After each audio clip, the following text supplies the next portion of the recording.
What makes sports fair? I want you to think about your answer. There's not a answer. I want you to think about your answer. How would you answer that question? What makes sports fair? Because that's what we're going to talk about today. And the reason we're going to talk about it is after last week's podcast, I got a lot of comments about fairness in sports. And on one side, there was comments about fairness means an equal playing field, and it means that there are no advantages, no extreme advantages.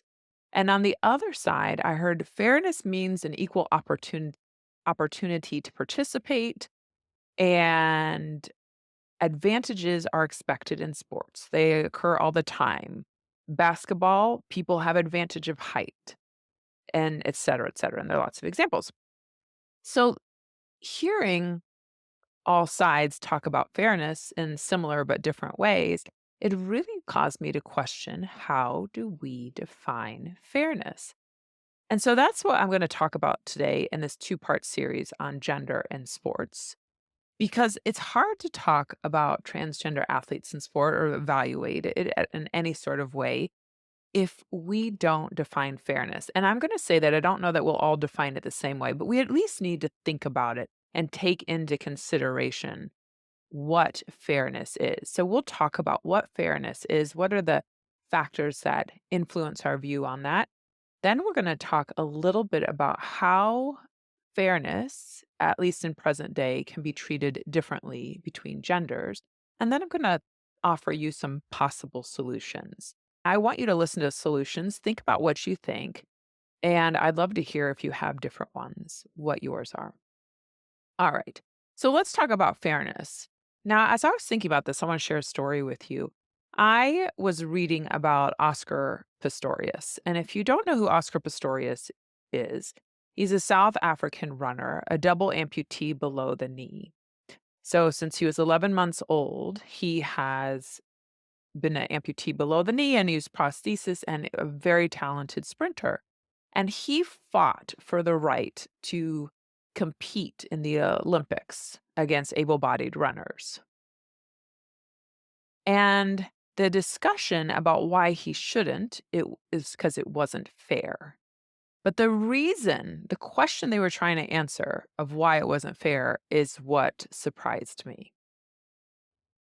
It surprised me because the question was, does his prosthetics give him an unfair advantage because his legs weigh less? And that blew my mind. I never even thought that would be considered an advantage. And I reflected on that. I'm not an expert in prosthetics, and I have no idea what the answer is as far as what's fair and what's not. I'm sure everyone has opinions. But what I will say is it made me look at why I came to that answer that he's the one with a disadvantage. And it was because the only exposure I've had to prosthetics in my life was when I was a medical student at the VA. And I saw lots of patients with prosthetics that came in because of complications, or they would talk about their prosthetics. When I say in a negative way, not the prosthetics themselves, but the experience of using them. Sometimes they express the challenges of it. And so I'm coming from that perspective of that can't be an advantage. So it made me stop and think that when we look at fairness, we need to recognize what our perspective is. I recognize that was my perspective. I recognize I'm not an expert in this field. I don't know the science behind a lot of these things when it comes to prosthetics. So I want to offer you to do the same as we talk about fairness in sports. What's the perspective you're coming from? Not right or wrong, but understanding what part of your perspective comes from experience, what part of your perspective comes from knowledge, what part of your perspective comes from facts, what part comes from hearsay. Just take a moment to consider your perspective and where you are coming from. So, as you do that, let's define fairness. Now, when I looked up what's fairness in sports, I found a lot of things written online about fairness is following the rules, good sportsmanship, things like that. Somewhere along the line, I read something like fairness is having an even playing field where all sides have the opportunity to win with something like, I don't remember the language, but something like with training. And it's like, okay, all right. So if that's fairness, then how do we measure what things are fair? I'm going to tell you a story, and I want you to tell me if this is fair or not fair. Again, no answer, just your answer, right? So I remember taking one of my children to a soccer team for the first time, and most of the people on the team had never played before. And on that first day, they got a soccer ball. They were supposed to kick it around. Most kids had no idea. They never dribbled a soccer ball before. They weren't proficient or knew what to do, except for one child. One child took their soccer ball, dribbled it up and down the field effortlessly, sideswipe kicked it right into the goal beautifully. And I remember the coach looking at this kid's mom and saying, "Oh, wow, he's got some experience. Did his dad play soccer?" I only add this in because she said, "Yeah, in college he did." But what she didn't say is she was the co-captain of the US women's soccer team at the time. And we'll talk about sexism in sports and maybe another time. But anyway, she was the co-captain of the US women's soccer team at the time. And what it turns out is she had been on the team since he was born, and she had a nanny that went with them. So he had lived his whole life traveling with the team. And at the time, he was the only child on the team, is my understanding. And so a lot of the players would play around with him his whole life playing soccer. So he'd been exposed. He had a lot of experience already playing soccer among some pretty fantastic players. So I bring this up. Was it fair for him to play in this league? Does it make a difference if I tell you it was a rec league, recreational league? Does it make a difference if I tell you they were 4 years old? So I bring all these up just to get us to start thinking about different aspects of fairness. If you want to know my personal opinion, I think it was completely fair he played in the league on the team. I didn't have an issue with it at all because the goal of the league was just learning to play, having fun, getting to know each other, learning how to work together as a team, making friends. Some of the things I think about, what is the goal? All right. So what are factors? Let's go back to fairness. Even playing field, everyone has a chance to win with work within reason, right? So what comes to mind if I think about that story? Training. What exposure to training do people have? That plays a role. Do they have healthcare? Do they have nutritionists? Do they have, and of course, we're talking about different levels, right? But what access to different aspects of training depending on the level, right? I think that story has us think about what level it is going to make a difference. And then what access to equipment do they have? What resources are there? That's all part of it. And it's something we don't think about or talk about that much. Here in the United States, Title IX really changed that because it wasn't even the way that female athletes were treated compared to male athletes as far as access to resources and facilities, etc. What's interesting is I read something that the improvement in performance among female athletes has improved much greater in the last 100 years than male performance. And a lot of it is credited to Title IX. The one I haven't mentioned yet is biology. There are biological differences, and we do categorize in sports by biology. We have age categories for certain competitions where we have people compete in an age range. We know that there's some biological difference that might create a disadvantage. It's not that somebody really young can't beat somebody older than them. It's not that somebody a lot older can't beat somebody younger than themselves. we recognize there might be a biological advantage in that mid range in general. And I think that's the thing when we talk about advantages, we're talking in general. Okay. We also break things up by weight. Boxing, wrestling, we split up by weight class for, because of the biological advantages a different weight in that sport would make. And then, of course, the one thing I think most people think about is sex or gender. And I say it that way, sex or gender, because it, depending on the sport, depends on how we see it's at the very least biological characteristics that are splitting people up. Sometimes they take into account, depending on the sport and the level of the sport, they'll take into account gender. Sometimes they will take into account both. How does somebody identify, as well as the biological characteristics in their body at that time? I have to be honest, sometimes I'm not sure which term is the best term to use because it depends on the sport and how they classify. I think to stay out of censorship trouble, I'm going to use the term gender, but loosely here. I don't normally like to use it loosely, but I will here today for that reason. So, why gender? Why do we think there is an unfair advantage with gender? And again, what I'm about to say is all generalizations. There is some overlap. There are some things where this isn't true, but in general, we know that males have increased muscle mass.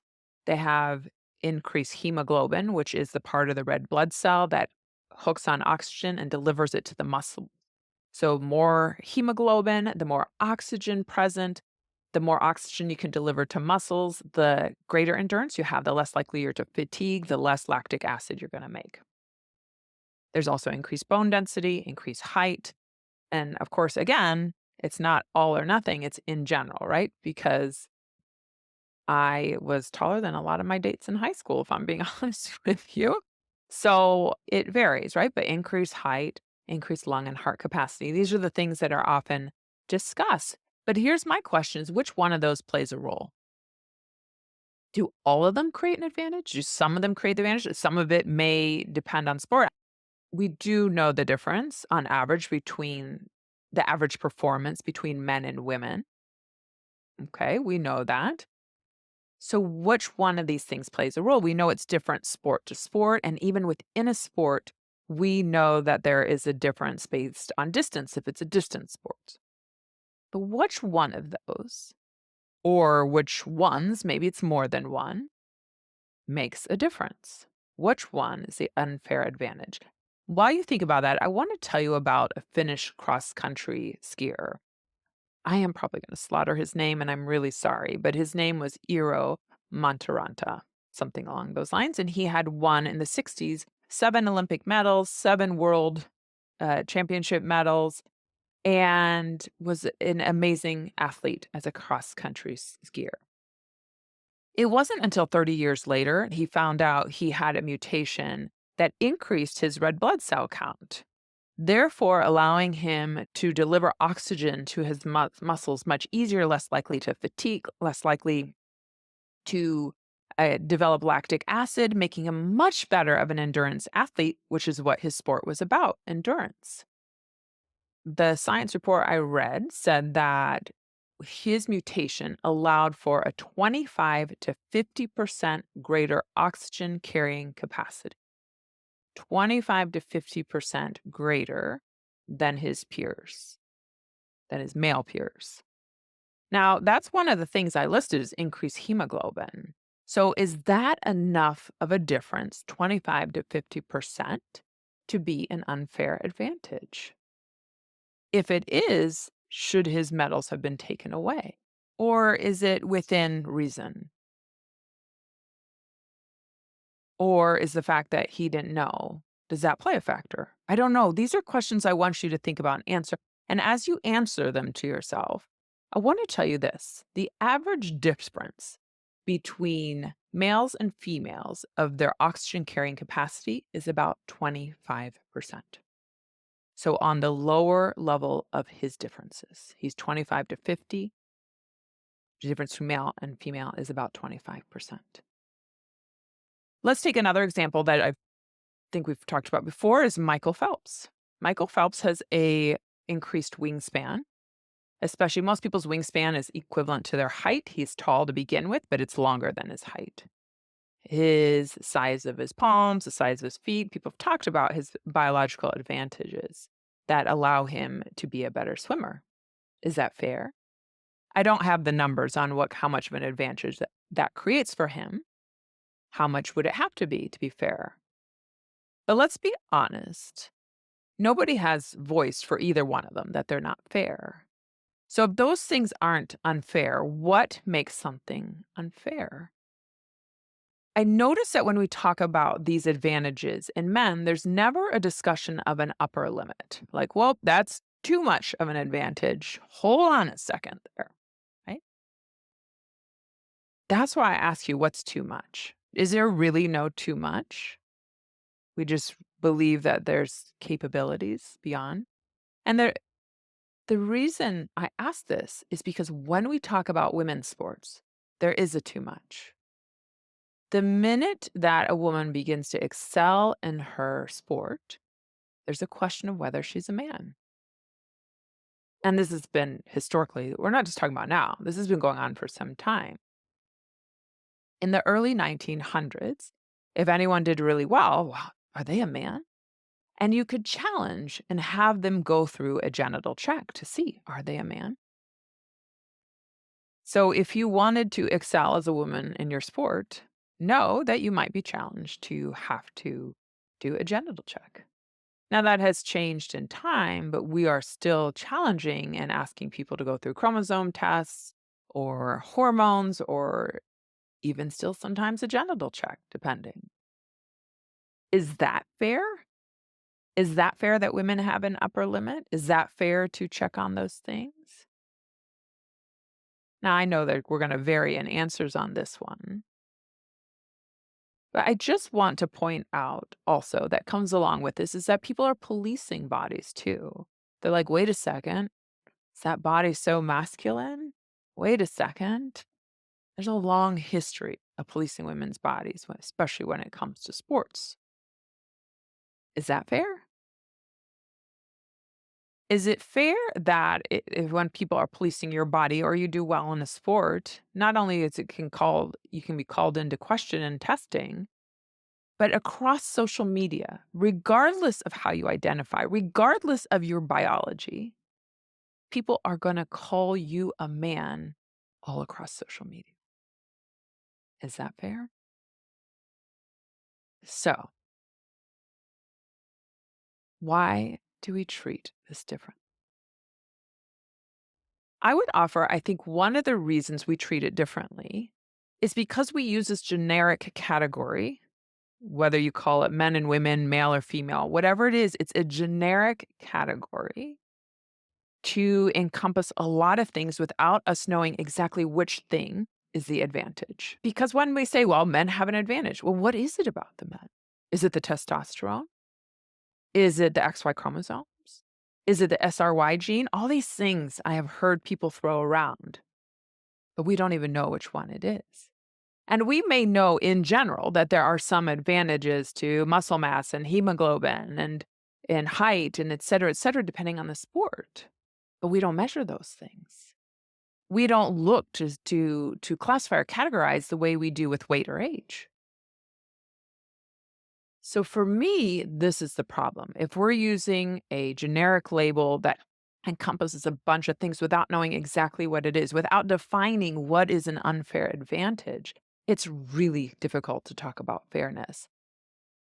And I think a lot of people's misconceptions then come out, and that is what we see, and that's the problem. So for me, a solution is to begin to look at what do we consider biological advantages, and at what point is it too much? At what point is it this much of an advantage is too much? Now, you can say, well, I think it's more than one thing. It might be multiple factors.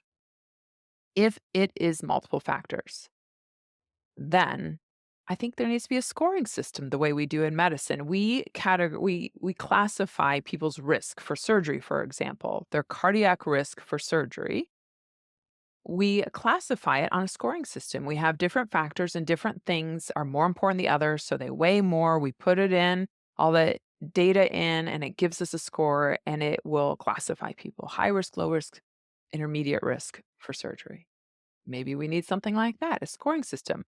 What I would offer is that if we are going to do that, it can't be things like XY chromosomes. It has to be what is the biological advantage? What exactly, like when we talked about increased hemoglobin, that makes sense with the advantages in endurance. And why don't we classify sports based on that? That's my answer. Like I said, some of you may not like it, some of you may, but I want you to think about this. What is your answer? Thinking about how do you want to define fair? Does it matter at what level of competition is? Meaning, is it elite athletes versus elementary school kids? How do you want to define it? How much advantage is too much? Because I think we can all agree there's a variety of advantage, right? Between us. Some of it we don't know what's there and why. We may take two people, the same age, same sex, same height. We may train them both the same way with the same people, feed them the same way. And one might become an Olympic athlete and one might not because there are a lot of factors we just don't know about. So I leave you with that to think about what fair is, to think about how you would create your own system, to think about how much is too much of an advantage, and recognize that we have not figured this out yet. Now that we've established we have an unclear understanding of what fairness is, next week I will talk about transgender athletes in sports and what I think about is fair. Have a great week.